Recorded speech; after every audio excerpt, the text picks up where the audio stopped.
Buongiorno dalla Fondazione OFCS, siamo qui oggi per una delle nostre interviste con Federico Brocchieri, coordinatore progetti di Italian Climate Network. Federico, ti chiedo subito cos'è Italian Climate Network e su cosa lavorate.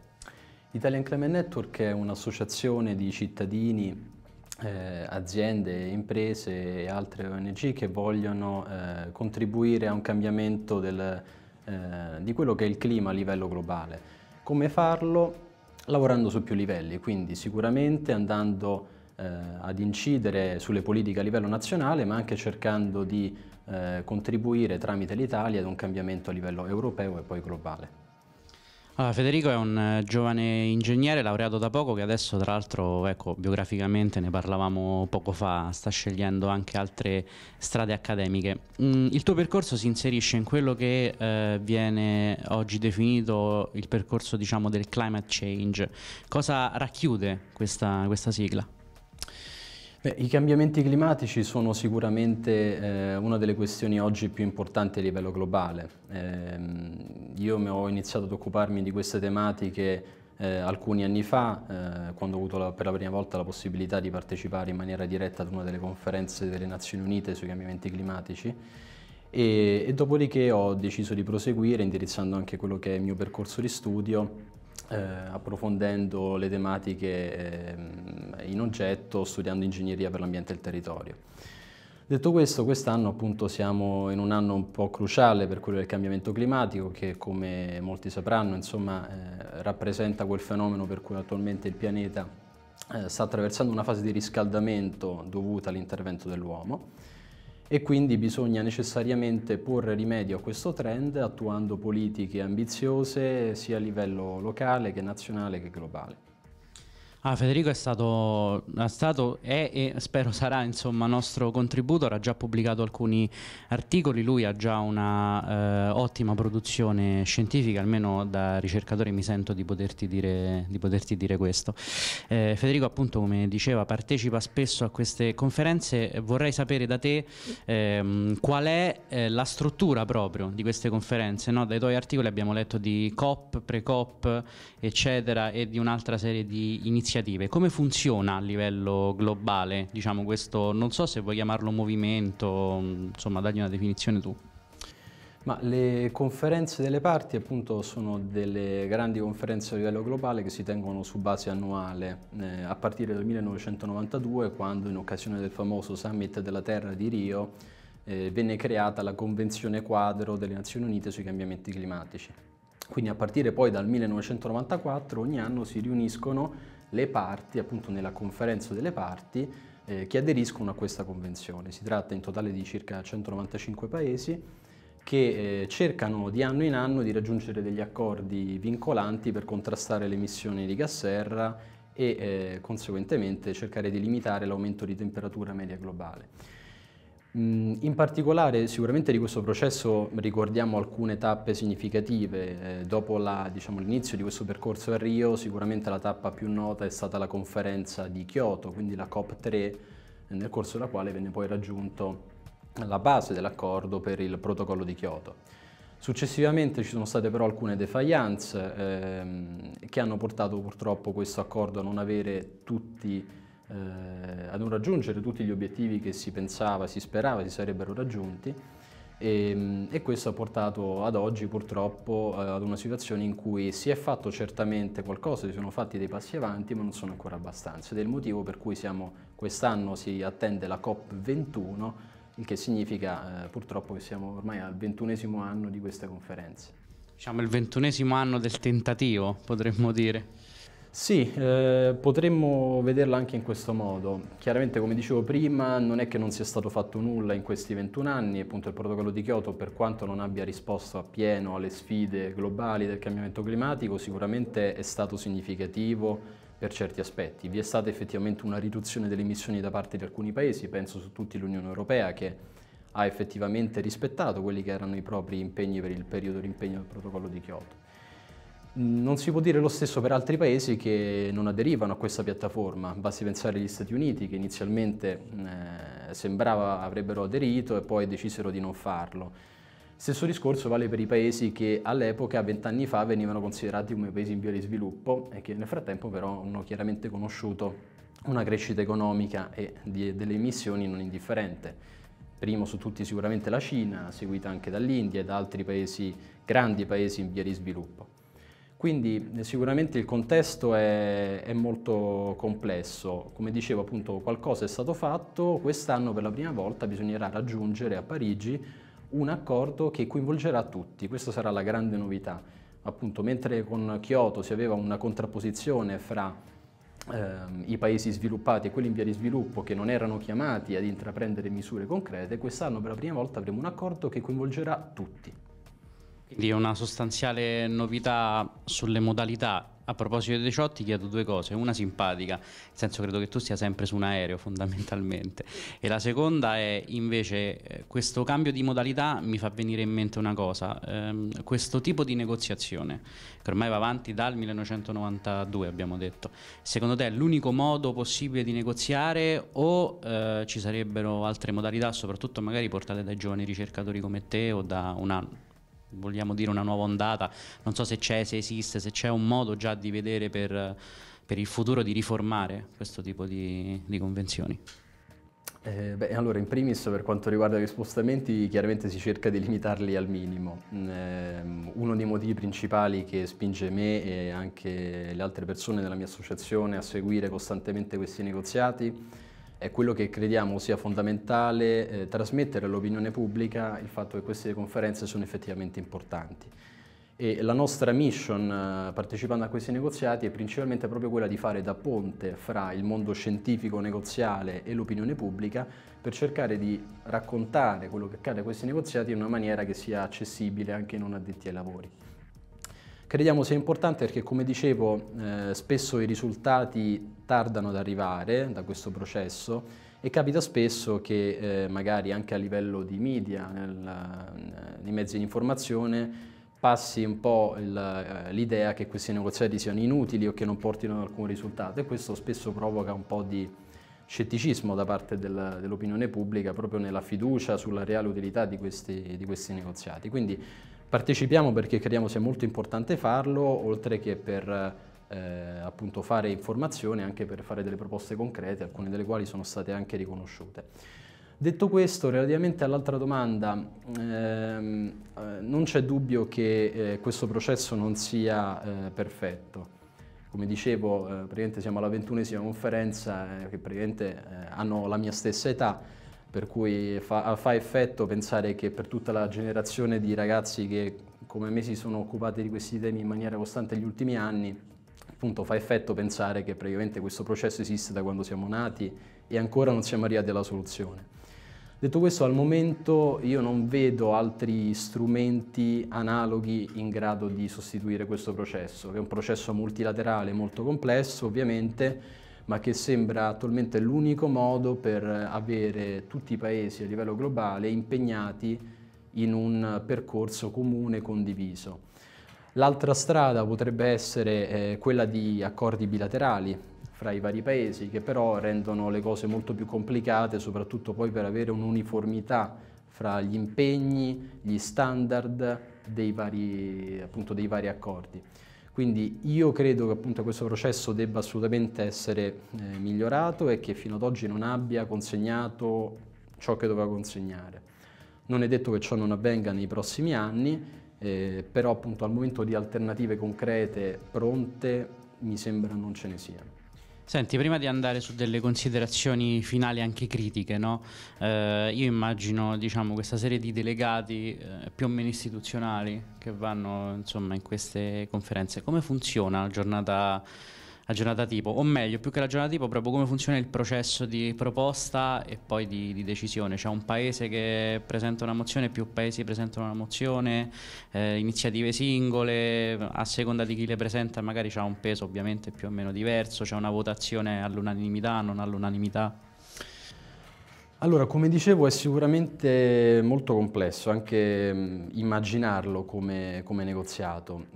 Quello che accade è che vi sono una serie di sessioni tecniche, quindi intanto per prima cosa è necessario fare chiarezza sul fatto che vi sono ovviamente le conferenze delle parti su scala annuale Però tra una conferenza delle parti ed un'altra vi sono una serie di negoziati intermedi più tecnici, quindi riservata magari ai negoziatori dei vari paesi, più per addetti ai lavori. Quello che avviene nelle sessioni tecniche in generale è diciamo una riunione di tutti i delegati dei principali paesi o dei gruppi negoziali, perché anche questo è un aspetto importante. Ad esempio i paesi dell'Unione Europea non hanno voce singolarmente a questo negoziato, si riuniscono in precedenza, definiscono una posizione comune dell'UE e successivamente dei rappresentanti portano questa posizione ad ognuno dei tavoli di lavoro. Ecco, quindi la maggior parte di questi rappresentanti si riunisce attorno a questi tavoli, questi grandi tavoli, e ci sono due co-presidenti che cercano di presiedere la seduta e di indirizzare i negoziati verso una decisione sul tema specifico. Quindi anche questo è importante, vi sono delle sessioni separate per ognuno dei temi, quindi abbiamo una sessione dedicata ad esempio alla mitigazione, quindi la riduzione delle emissioni, abbiamo delle sessioni dedicate all'adattamento, sessioni dedicate alla finanza e così via. Quindi immaginiamo appunto di avere dei tavoli dove questi rappresentanti sono seduti e discutono di volta in volta di ognuno di questi temi. Al termine dei giorni di questa conferenza si cerca di raggiungere un accordo concreto sui determinati temi e poi i report da ognuno di questi tavoli viene portato alla seduta plenaria della conferenza delle parti. Per cui abbiamo alla COP, alla fine, un momento in cui si approvano tutti i testi sostanzialmente definiti dalle varie sessioni di lavoro specifiche.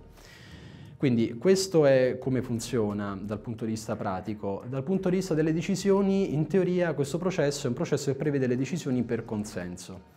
Ora, cosa significa per consenso? In teoria si potrebbe immaginare che sia una sorta di situazione in cui ci sia anche un diritto di veto da parte di un paese. In teoria, per il consenso basterebbe anche solo un paese contrario per bloccare l'intero processo. In realtà, paradossalmente, non è così, ed è questa una cosa molto particolare e per certi versi singolare di questo processo, ovvero che il consenso in ambito delle Nazioni Unite di queste conferenze sul clima non è definito a livello legale.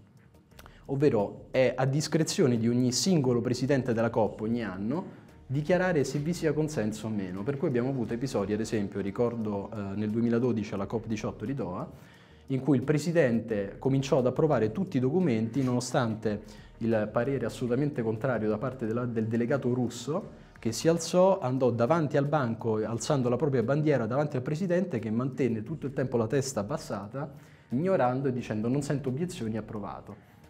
Per quel presidente c'era consenso e quindi approvò i documenti. Quindi è chiaro che è anche una cosa molto complicata da gestire, perché in realtà non c'è un modo definito a livello legale per applicarlo. È una cosa piuttosto discrezionale che dovrebbe essere principalmente basata sul buonsenso, che se qualcuno non è concorde bisognerebbe ovviamente rivedere.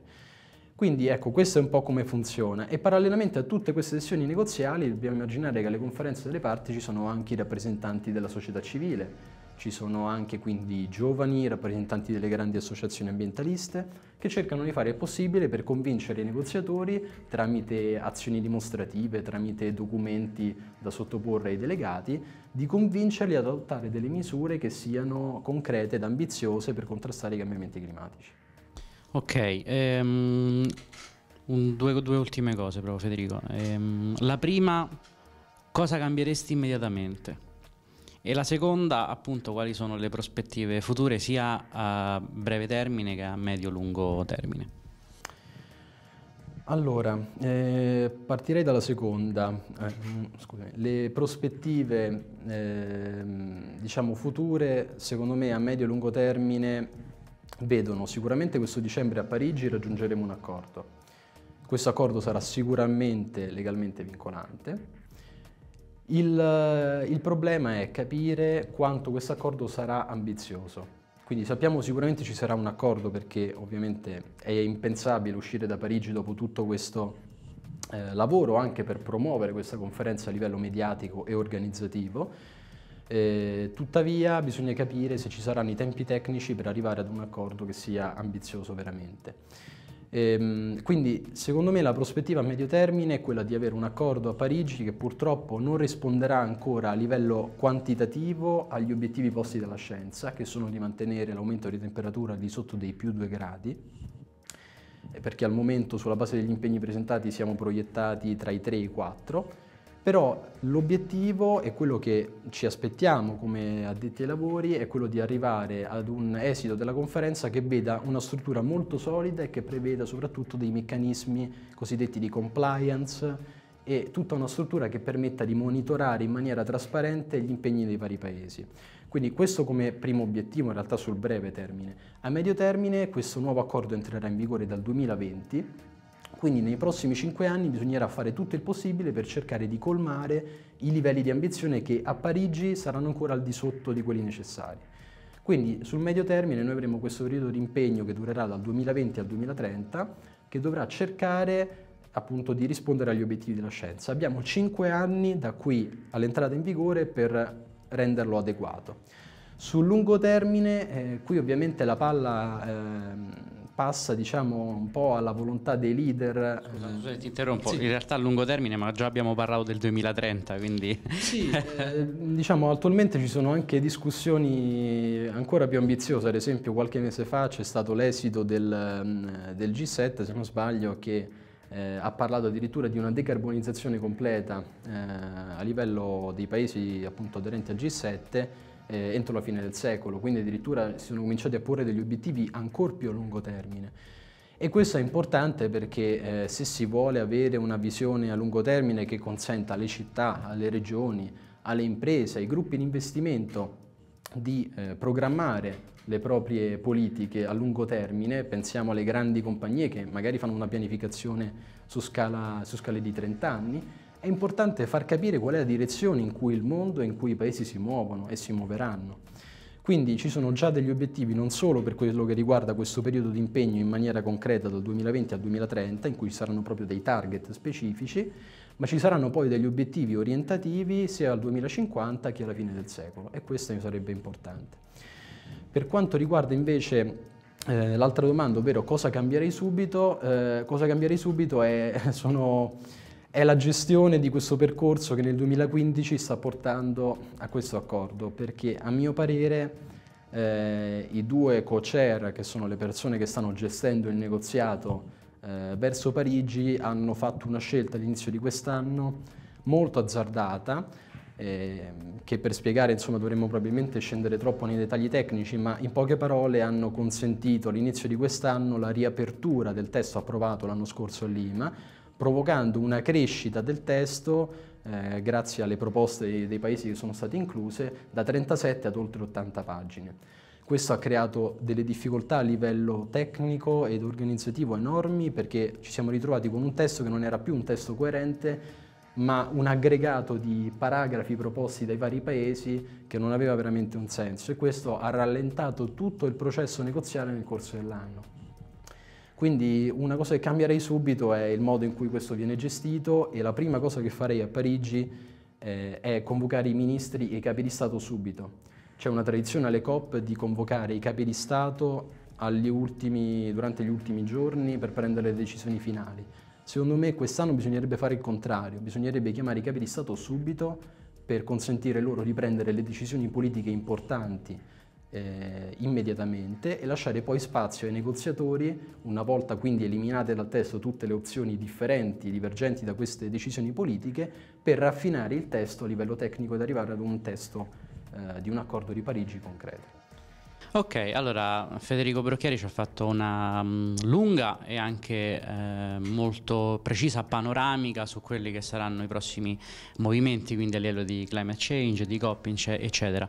E quando sarà questa prossima conferenza di Parigi?